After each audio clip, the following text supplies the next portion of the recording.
जन्म नाही पुन्हा।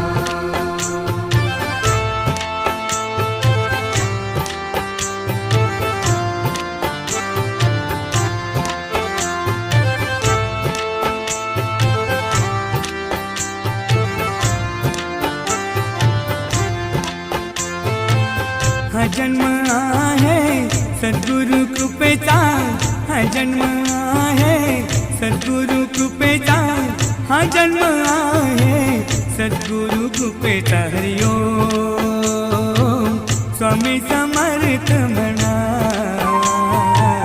हा जन्म